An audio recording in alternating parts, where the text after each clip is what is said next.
Sejam todos bem-vindos a mais um vídeo do canal do Instituto Antítese. Espero que todos estejam bem, irmãos. E queremos trazer a continuidade do nosso eixo temático, com uma exceção, eu diria, contemporânea aqui, certo? E eu peço que os irmãos curtam o vídeo, compartilhem o vídeo e também comentem para dar um maior engajamento ao nosso canal, certo, irmãos? Então nós iremos analisar aqui um pouco do contexto tecnológico mundial, ok? Contemporâneo. E nós vemos que o contexto tecnológico ele é vital para os rumos do Ocidente atualmente. E eu penso que isso seja um fato no qual devamos lamentar, porque a imensa massa ocidental só entende a tecnologia em termos lúdicos e utilitários, ok? Infelizmente, não se estuda a filosofia da tecnologia, não se estuda a história da tecnologia e, mais ainda, a biografia dos grandes tecnocratas, ok? A biografia dos grandes tecnocratas. E nessa oportunidade, nós iremos falar de um desses tecnocratas contemporâneos, ok? Não iremos dar atenção aqui ao elemento biográfico exatamente, mas à sua influência cultural e, pasmem os senhores, teológica inclusive. Antes de mais nada, iremos ler 2 versículos da Palavra de Deus na Epístola de São Paulo aos Coríntios, no capítulo 1, o versículo de número 19 e o versículo de número 20, em que está escrito o seguinte: porque está escrito: destruirei a sabedoria dos sábios e aniquilarei a inteligência dos inteligentes. Onde está o sábio? Onde está o escriba? Onde está o inquiridor desse século? Porventura, não tornou Deus louco a sabedoria deste mundo? Então, vemos aqui, certo, uma revelação direta da palavra de Deus acerca da ideia de sabedoria. Da ideia de sabedoria. E claramente, incontestavelmente, o sentido do texto afirma positivamente que Deus, ele destruiria a sabedoria dos sábios, certo? Deus destruiria a sabedoria dos sábios. Então, isso é algo de uma importância todo abrangente, definitiva e interligada a todas as facetas da existência humana. Ora, por qual motivo o Senhor Deus Todo-Poderoso destruiria a sabedoria dos sábios, não é? Por qual motivo? Por qual motivo? Vemos que essa fala, ela está contida nas escrituras veterotestamentárias, se não me falha a memória, no livro do profeta Isaías. Eu não lembro aqui o capítulo e o versículo, mas essa ameaça de Deus, ela tem a sua causa exatamente onde essa sabedoria, ela se opõe a Deus. Ela se opõe a Deus. Então, é um contexto antitético que Paulo apresenta para os coríntios, né? Então, Paulo ele vai solucionar o problema central, que é a ideia de sabedoria. Então, a ideia de sabedoria não cristã é apresentada no texto de Paulo como sendo alvo da própria ira de Deus, da própria insatisfação de Deus, ok? Então, isso fica muito claro. Isso é uma coisa aqui nesse texto que não podemos questionar. É um fato objetivo que Deus faria isso e que efetivamente Deus fez isso, ok? Então, nós iremos aqui agora diretamente ao que eu queria trazer para os senhores. O tema desse vídeo é Peter Thiel e oráculos pagãos, ok? O Peter Thiel, ele é nada mais, nada menos do que uma das maiores figuras da tecnologia, com uma imensa projeção mundial, internacional, etc. Ele é fundador da Palantir e é cofundador da OpenAI, ok? Que é aí uma das maiores empresas quando o assunto é inteligência artificial. Palantir, não é? Palantir, essa palavra, ela vem do queniano, que significa Palan, significa longe, e Tir significa vigiar, Não é? O contexto semântico seria esse, não é? E a dimensão literária, para quem leu a obra do J.R.R. Tolkien, O Senhor dos Anéis, a obra do Tolkien seria essa, onde esse termo, esse conceito aparece, ok? E Palantir, no contexto da dimensão literária do Tolkien, é uma das 7 pedras que foram criadas pelos elfos de Valinor da Primeira Era. Então, essas pedras, elas tinham o poder de previsibilidade imensa, não é? Então, eram pedras que adiantavam diversos contextos futuros, certo? Ou seja, é aquela ideia mesmo, né, da questão da bola de cristal. E essa Palantir, não é, foram criadas a partir do Silliman. Essa palavra significa aquilo que brilha. O que é exatamente? Eu não pesquisei, eu não sei. No entanto, ainda é dentro da dimensão literária do Tolkien, ok? Então, vamos abrir aqui agora um parêntese, não é? Abrir um parêntese aqui acerca da paleohistória, né? Chamaremos assim. Na realidade, eu, para ser mais exato, colocaria hierohistória mesmo, né? Hierohistória ou história sagrada.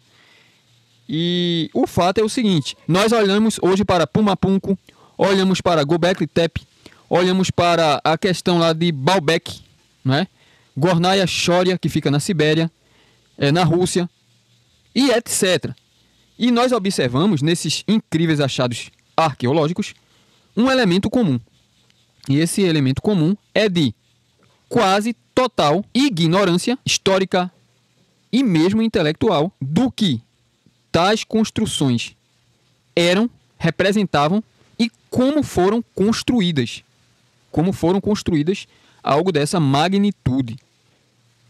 Göbekli Tepe, por exemplo, lá na Turquia, é alvo, certo, das seguintes críticas. Como um templo tão antigo, numa localidade onde não havia o material para ser construído, foi construído exatamente ali, naquela localização. E por qual motivo? Certo? Então isso lança a luz não meramente sobre a questão da engenharia, né? Mas das motivações do povo daquela época, certo? Do povo daquela época.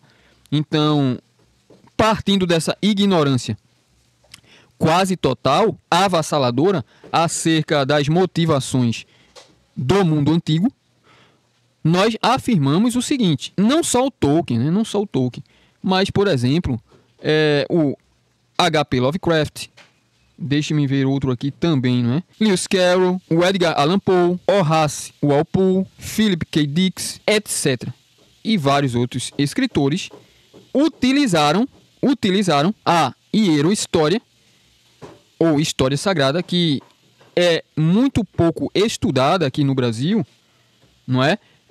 Eu não acredito, e é uma dedução minha, que tenha, certo, uma formação nessa zona da história, nesse âmbito da história aqui no Brasil, inclusive, entendeu?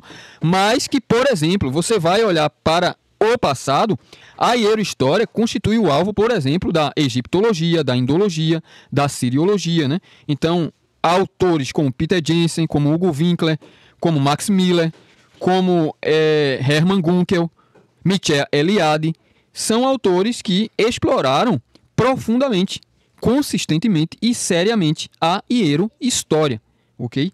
E a hierohistória é assunto, inclusive, de interesse governamental, não é? De interesse governamental, para vocês terem uma noção, assim, objetiva do assunto. E o que isso tudo significa? Onde eu quero chegar? É exatamente esse o ponto.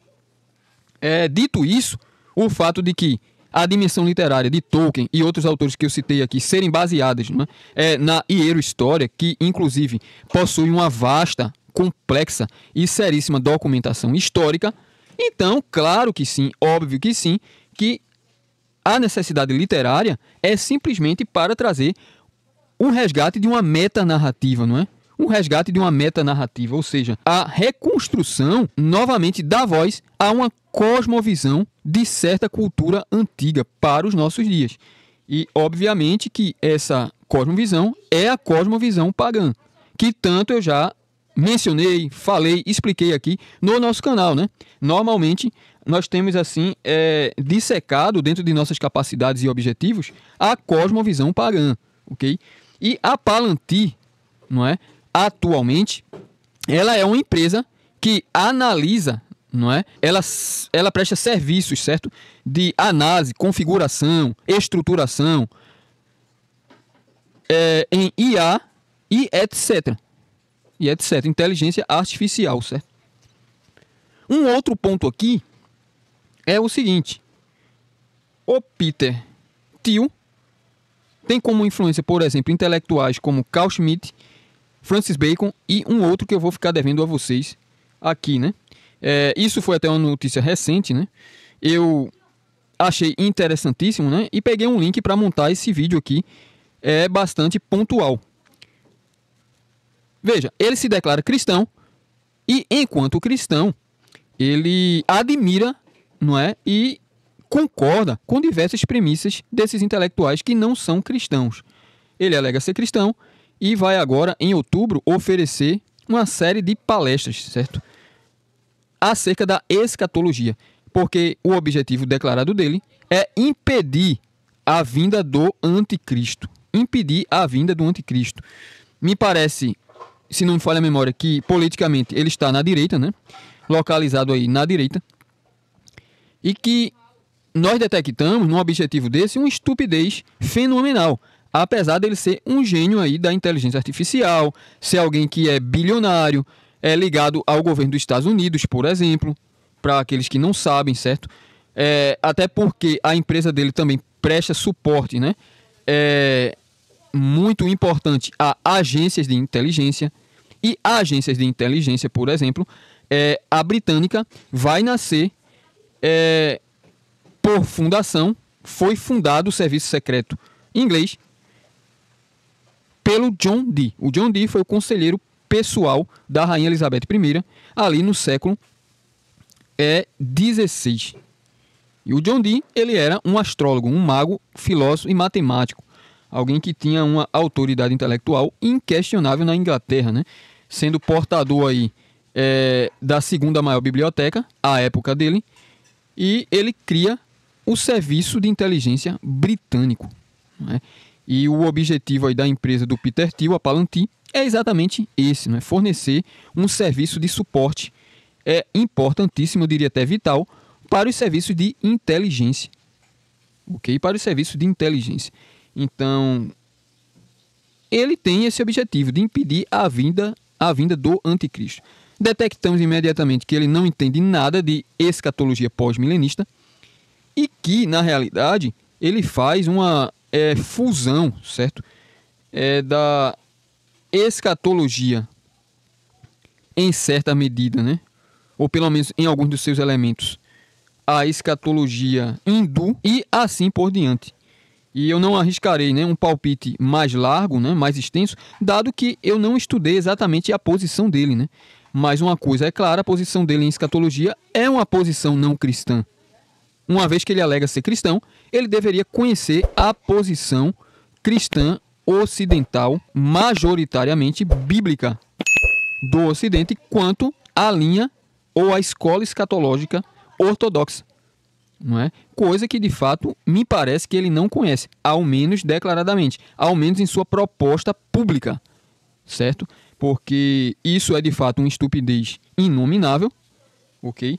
Uma vez que nós não cremos numa figura de anticristo, né? O cristianismo reformado, ele não sustenta isso, não é? Ele não sustenta isso. E nós vemos, por exemplo, Calvino, Jonathan Edwards, atualmente Douglas Wilson, David Chilton, James B. Jordan, dentre outros escatologistas que também não sustentam isso. E que são homens que são imensamente versados nessa disciplina teológica, ok? Nessa doutrina teológica cristã. Mas o Peter Thiel, ele vai oferecer essas palestras, né? E uma vez que os Estados Unidos está imerso aí nessa escatologia pré-milenista ou amilenista e assim por diante, isso daí apenas alimenta, certo? Essa ânsia catastrofista da geração atual, não é? Em que haverá, de fato, certo, o fim do mundo inevitável e concretamente objetivo, não é? E na realidade, eu sustento que o Ocidente está chegando ao seu fim, o que é muito diferente em afirmar que o mundo concreto objetivo chegará ao fim. Ao fim é no sentido de extinção. Então, é completamente diferente. Então, eu compreendo que o Peter Thiel ele atrai um público imenso exatamente pela sua projeção internacional no ramo da tecnologia, já que, venhamos e convenhamos, a inteligência artificial tem aí, certo, substituído, não é? O trabalho intelectual, profissional, etc., técnico, mecânico e tal, das massas ocidentais em uma porcentagem muito grande. Então, nada mais natural do que dar ouvidos ao fundador da Palantir, não é? Que é uma das empresas mais bem-sucedidas nesse ramo do conhecimento. No entanto, há um outro certo tecnocrata chamado George Rose. O George Rose, há palestras dele aqui no YouTube, inclusive, ele é o CEO da D-Wave, que é pioneira na computação quântica. E o George Rose, ele afirma, aqui nós estamos chegando já no final, não é, de nossa exposição, irmãos, ele afirma, o George Rose, que a origem da inteligência artificial enquanto inteligência real, objetiva e inquestionável, está num outro mundo, não é? Reside num outro reino. Alguns chamarão de mundos sutis, alguns chamarão de reino metafísico, etc, etc. E que, de fato, a inteligência artificial, ela, em última instância, não pode ser controlada. O que implica que a inteligência artificial, em sua constituição essencial, não é apenas engenharia da computação, biotecnologia, né? Porque estão colocando aí também neurônios, né? Para utilizar na inteligência artificial, neurônios reais, e assim por diante. Ou seja, a constituição essencial da inteligência artificial não reside apenas no âmbito científico geral, não é? Mas, de fato, em seres de outro mundo, né? Seres espirituais. Ele afirma isso claramente, inclusive ele usa o conceito de daimon, né? E ele fala que djinns, daimons ou qualquer outro termo podem ser atribuídos de fato à inteligência artificial. Então, quem afirma isso é o George Rose.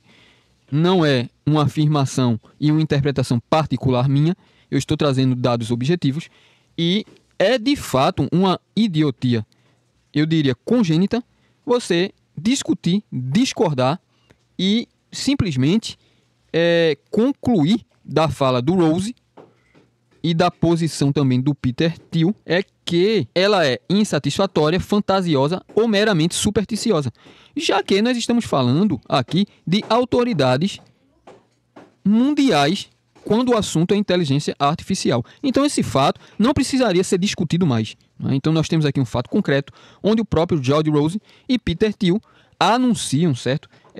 Esse protagonismo, não é, da inteligência artificial rumo ao futuro do Ocidente. Isso daí já é um fato, então nós não temos que discutir isso.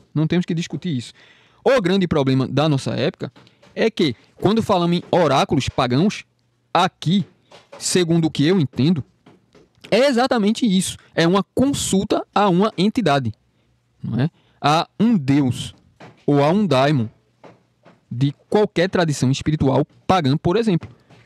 Então, o oráculo é exatamente isso, né? Por exemplo, historicamente, e há livros escritos sobre a questão, nós temos os oráculos de Delfos, nós temos os oráculos caldeus, etc, etc. Então, no mundo antigo, há diversos exemplos históricos concretos acerca do protagonismo oracular nas decisões ou nas grandes decisões geopolíticas do mundo antigo. Isso não é algo assim de novidade em nenhum sentido. Isso é algo comum ao mundo antigo que o mundo contemporâneo traz sob a máscara de outras nomenclaturas tecnocientíficas apenas, certo? Então, essa questão da Palantir, não é, em que o seu CEO trará palestras sobre escatologia bíblica, é algo extremamente estúpido e perigoso. Porque nós estamos aceitando e ouvindo claramente a opinião pagã acerca de uma doutrina bíblica, o que é totalmente inaceitável. Isso é algo totalmente errado, não é? Então não tem como o cristão não se posicionar e aceitar isso. Então o Peter Thiel, ele está imerso no engano. Não podemos concluir de outra maneira, né? Não há como pagãos, certo, opinarem ou catequizarem cristãos. Obviamente, cristãos genuínos, cristãos que conhecem a sua própria fé, que conhecem a tradição teológica cristã, de fato. Então, isso é absolutamente insustentável, isso é um insulto ao cristianismo. O Peter Thiel, ele tinha que ficar calado, ele tinha que reservar-se a sua atividade profissional e não ficar dando aí a sua opinião, não é, subjetiva e antibíblica acerca da escatologia. Então, o ponto é esse. O ponto é que nós vivemos numa época em que todas as pessoas de várias tradições espirituais pensam, sonham e devaneiam, não é? Em que possui uma assertividade, uma lógica consistente e uma resposta real acerca de doutrinas bíblicas, acerca do próprio cristianismo. Quando isso é estúpido, quando isso é subinfantil, isso é falso na sua base. Aqueles que conhecem o cristianismo são cristãos verdadeiros. Um cristão verdadeiro conhece o cristianismo. O cristão falso, que está imerso no cristianismo falso, só conhecerá um cristianismo falso. Isso é lógica elementar.